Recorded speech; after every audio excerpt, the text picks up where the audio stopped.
ಇದು the voice of Madiga news channel. ನಿಮ್ಮಿಂದ ನಿಮಗಾಗಿ ನಿಮಗೋಸ್ಕರ. ಅವರ ಪಾದಗಳಿಗೆ ಅನೇಕ ಕಾರ್ಯಕ್ರಮ ಪುಟ್ಟದಾಗಿರ್ಬೋದು, ಚಿಕ್ಕದಾಗಿರ್ಬೋದು. ಈ ತರಬೇತಿಗೆ ಅಪೇಕ್ಷಿತರು ಕಡಿಮೆ ಸಂಖ್ಯೆಯಲ್ಲಿ ಬಂದಿರಬಹುದು. ಆದರೆ ಈ ಸಂಘಟನೆ, ಈ ಸಮಾಜದ ಕೆಲಸ ಉದ್ದೇಶ, ತಾವು ಮಾಡಿರ್ತಕ್ಕಂಥ ಈ ತೀರ್ಮಾನಕ್ಕೆ ಸಮಾಜದ ಪರವಾಗಿ ವಿಶೇಷವಾದ ಅಭಿನಂದನೆಯನ್ನ ಅಧ್ಯಕ್ಷರಿಗೆ, ಪದಾಧಿಕಾರಿಗಳಿಗೆ, ಶ್ರಮ ಹಾಕಿರ್ತಕ್ಕಂಥ ನಿಮ್ಮ ಮಹಿಳೆಯರಿಗೆ, ನಿಮ್ಮ ಪಾದಗಳಿಗೆ ವಿಶೇಷವಾದ ಅಭಿನಂದನೆ ಸಲ್ಲಿಸುತ್ತೇನೆ.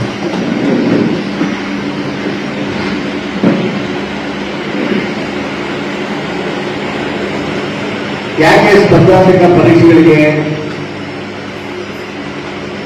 ಮಾದಿಗ ಸಮುದಾಯ ವಿಶೇಷವಾಗಿ ಆಸಕ್ತಿಯನ್ನು ವಹಿಸಿಕೊಡಬೇಕು? ಬಹಳಷ್ಟು ಕಾರಣಗಳಿವೆ, ಮಾತಾಡುವ ಚರ್ಚೆಗಳು ಬೇಕು.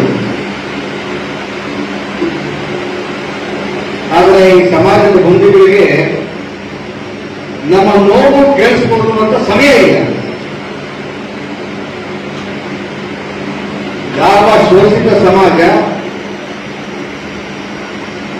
ನೂರಾರು ವರ್ಷಗಳಿಂದ ಶೈಕ್ಷಣಿಕವಾಗಿ ಮುಂದುವರಿಯಬೇಕು, ಆಡಳಿತದ ಭಾಗ ಆಗಬೇಕು,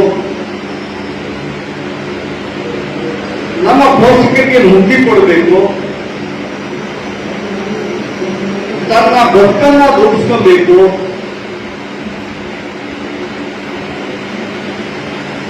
ತಾನು ಆದರ್ಶ ಮಗನಾಗಿ, ಮಗಳಾಗಿ ಕುಟುಂಬದಲ್ಲಿ ಬೆಳಿಬೇಕು, ನನ್ನ ಪೋಷಕರ ಕನಸು ನನಸಾಗಲಿಕ್ಕೆ ನನ್ನ ಪರಿಶ್ರಮ ಇರಬೇಕು, ನನ್ನ ಪರಿಶ್ರಮ ನನ್ನ ಕುಟುಂಬಕ್ಕೆ ಮುಕ್ತಿ ಸಿಗ್ತದೆ, ನನ್ನ ಬದುಕಲ್ಲಿ ಬದಲಾವಣೆ ಕಾಣಬಹುದು,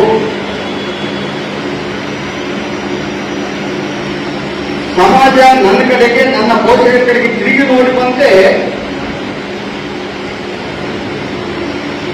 ನನ್ನ ಪ್ರಯತ್ನ ಮಾಡಿದ್ರೆ ಬಹುಶಃ ಸಮಾಜಕ್ಕೆ ನಾವು ಆದರ್ಶ ವ್ಯಕ್ತಿ ಆಗಬಹುದು ಪರಿಕಲ್ಪನೆ ಇರತಕ್ಕಂಥ ನಮ್ಮ ಸಮುದಾಯ ಹೆಚ್ಚಿಗೆ ಕಾರ್ಯಕ್ರಮ ಆಗಲಿ. ಒಂದೊಂದು 5 ಜನ ಬಿಟ್ಟು ಇರೋದು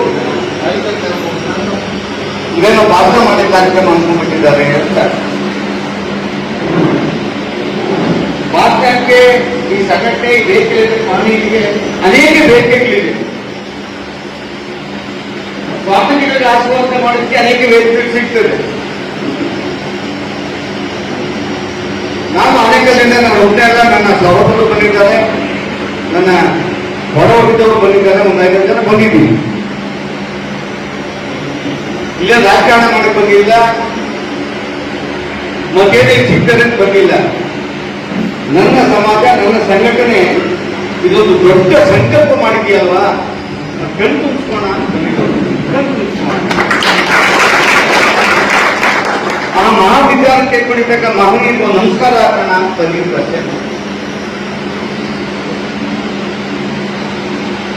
ಅನೇಕ ವಿಚಾರ ಚರ್ಚೆ ಆಗಬೇಕಾಗಿದೆ. ಅನೇಕ ಕಷ್ಟಗಳನ್ನ ನಾವು ಇನ್ನೊಂದು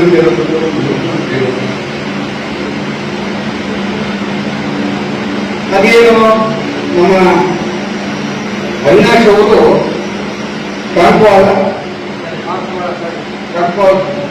ಅಕಾಡೆಮಿ ಅವರೇನ ಸಂಸ್ಥೆ ರಾಜ್ಯ ಮೆಚ್ಚುವಂತ, ರಾಜ್ಯಕ್ಕೆ IAS KS ವಿದ್ಯಾರ್ಥಿಗಳಿಗೆ ಇರುವಂತಹ ಸಂಸ್ಥೆ ಅನ್ಕೋಬೇಕು. ಇದೇ ಕೆಲಸ ಅವ್ರು ಮಾತಾಡ್ತಾರಂದ್ರೆ ಅವ್ರಿಗೆ ಕೆಲಸಿದೆ. ಬೆಂಗಳೂರಿನಲ್ಲಿ, ಡೆಲ್ಲಿಯಲ್ಲಿ, ಹೈದರಾಬಾದಲ್ಲಿ ಅನೇಕ ಕಡೆ ರಾಜ್ಯಗಳಲ್ಲಿ IASಗೆ ಸ್ಪರ್ಧಾತ್ಮಕ ಪರೀಕ್ಷೆಗಳಲ್ಲಿ, KSಗೆ ವಿವಿಧ ಇಲಾಖೆಗಳಲ್ಲಿ ಹಾಗೆ ಪಿ.ಸಿ ಇರ್ಬೋದು, PDO ಇರ್ಬೋದು, ಇಂಜಿನಿಯರ್ ಇರ್ಬೋದು, ಬ್ಯಾಂಕಿಂಗ್ ಇರ್ಬೋದು, ಅಥವಾ CET ಇರ್ಬೋದು, ನೀಟ್ ಇರ್ಬೋದು.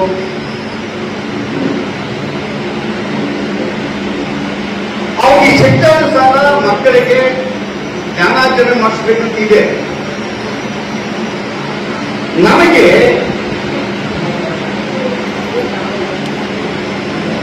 ಮಾದಿಗ ಸಮುದಾಯದ ಮಕ್ಕಳಿಗೆ ಸ್ಪರ್ಧಾತ್ಮಕ ಪರೀಕ್ಷೆಗಳಲ್ಲಿ ನಮ್ಮ ಮಕ್ಕಳು ಹೆಚ್ಚು ಆಸಕ್ತಿ ತೋರಿಸ್ತಾ ಇಲ್ಲ, ಹೆಚ್ಚು ಅವಕಾಶಗಳು ಸಿಗ್ತಾ ಇಲ್ಲ. ಅನೇಕ ಮಕ್ಕಳು ಶಾಲೆ ಬಿಡೋದು, ಎಷ್ಟು ಪರ್ಸೆಂಟೇಜ್ ಶಾಲೆ ಬಿಡ್ತಾ ಇದ್ದಾರೆ, ಯಾವ ಸಮುದಾಯ ಶಾಲೆ ಬಿಡ್ತಾ ಇದ್ದಾರೆ, ಶಾಲೆ ಬಿಡೋದಕ್ಕೆ ಕಾರಣ ಏನು, ಕಾಲೇಜುಗಳು ಆದ್ಮೇಲೆ PUC ಆದ್ಮೇಲೆ ಯಾಕೆ ಬಿಡ್ತಾ ಇದ್ದಾರೆ, ಅಥವಾ ಅನೇಕ ವಿದ್ಯಾರ್ಥಿಗಳು SSLC PUC ಅದಂತಲ್ಲ, ಅನೇಕ ವಿದ್ಯಾರ್ಥಿಗಳು ಡಿಗ್ರಿಗೆ ಸೇರ್ಕೊಂಡಿದ್ದ ಆ ಫಸ್ಟ್ ಇಯರ್ಗೆ ಅಡ್ಮಿಷನ್ ಆಗ್ತಾರೆ. KSಗೆ IAS ಅಂದ್ರೆ 100ಕ್ಕೆ 90% ಮಕ್ಕಳು ಮೊದಲನೇ ಅಟೆಂಪ್ಟ್ಗೆ ಪಾಸ್ ಆಗೋದು ಕಷ್ಟ ಇದೆ. ಅನೇಕ ಮಕ್ಕಳು ಡಿಗ್ರಿ ಆದ್ರೆ ತಾನೇ KS IAS ಹೋಗುದು, ಅದು ನನಗೇನು ಕೆಲಸ ಇಲ್ಲ, ಅದಾದ್ಮೇಲೆ ನಾನು ಸ್ಪರ್ಧಾತ್ಮಕ ಪರೀಕ್ಷೆಗೆ ಹೋಗ್ಬೇಕು ಅಂತ ಮನಸ್ಥಿತಿ ಈಗ ಅನೇಕ ಹೋಗೋದಿಲ್ಲ. ಅದು ಸಮಯ ಯಾಕೆ ಕೊಡ್ಬೇಕು ಅಂತ ಓದೇಕರು ಆ ಕೋಚಿಂಗ್ ಕ್ಲಾಸ್ ಬಿಟ್ಟು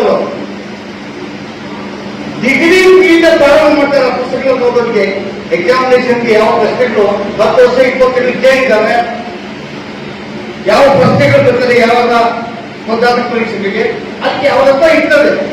ಸುಮ್ಮನೆ ಡಾಕ್ಟರ್ ಹೋಗ್ಬಿಟ್ಟು MBBS ಮಾಡಿ ಹೋಗ್ಬಿಟ್ಟಿದೆ IAS ಮಾಡ್ಬಿಡ್ತಾರೆ, ಈಗಲೇ ಹೋಗಿ IAS ಮಾಡ್ಬಿಡ್ತಾರೆ. ಅವನಿಗೆ ಕಾಮರ್ಸು ಗೊತ್ತಿಲ್ಲ, ಎಕನಾಮಿಕ್ಸ್ ಗೊತ್ತಿಲ್ಲ, ಹಿಸ್ಟ್ರಿನೂ ಗೊತ್ತಿಲ್ಲ, ಪೊಲಿಟಿಕಲ್ ಸೈನ್ಸ್ ಗೊತ್ತಿಲ್ಲ, ಎಲ್ಲ ಸಬ್ಜೆಕ್ಟ್ ಕಾನ್ಸಂಟ್ರೇಟ್ ಮಾಡಬೇಕು. ಅದ್ರ ಹೇಗೆ ಡಾಕ್ಟರ್ ಪಾಸ್ ಮಾಡ್ಬಿಟ್ಟ, ಅದೇಗೆ ಇಂಜಿನಿಯರ್ IAS ಮಾಡ್ಬಿಟ್ಟ. ಇಚ್ಛಾಶಕ್ತಿ ಅವನಿಗೆ ಗೋಲ್ ಇರ್ತದೆ, ನನಗೆ ಯಾವತ್ತು ಮಾಡಬೇಕು ಅಂತ PUCಯಲ್ಲಿ ತೀರ್ಮಾನ ಮಾಡ್ತಾರೆ. PUCಯಲ್ಲಿ ತೀರ್ಮಾನ ಉಂಟು, ನಾನು KS ಆಗ್ಬೇಕು, ಇಂಜಿನಿಯರ್ ಆಗ್ಬೇಕು, ಡಾಕ್ಟರ್ ಆಗ್ಬೇಕು, IAS ಮಾಡಬೇಕು, IPS ಮಾಡಬೇಕು.